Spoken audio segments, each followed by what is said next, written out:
I went to watch Dhurandhar today, and 20% of the audience were children, toddlers, preteens, teenagers. Does that not ring alarm bells? Because if it doesn't, we seriously need a wake up call as a society. This is an A rated film, meaning for adults only. That's not a suggestion, it's a legal boundary.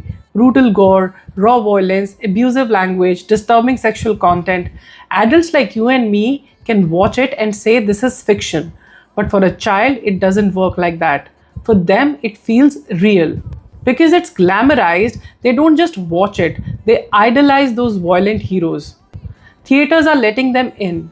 Parents are ticking 18 plus on booking apps. Everyone is looking the other way. This is not just bad parenting, it is systemic negligence. Hi, I'm Shweta Mani, a psychologist, and let me explain what's actually happening here. A child's mind is what John Locke called tabula rasa, a blank slate.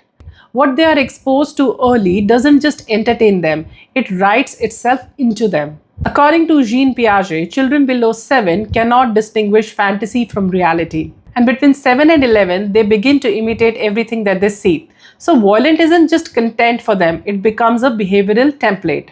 Sigmund Freud said we are born with raw impulses, the id, while control develops later. When children are exposed to extreme violence and sexuality too early, impulses get activated before control is formed.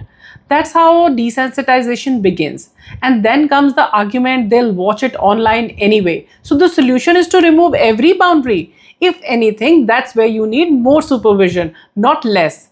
Let's be clear. Theaters allowing minors into A-rated films, it's a legal violation. Parents knowingly exposing them, that's neglect. This is not modern parenting.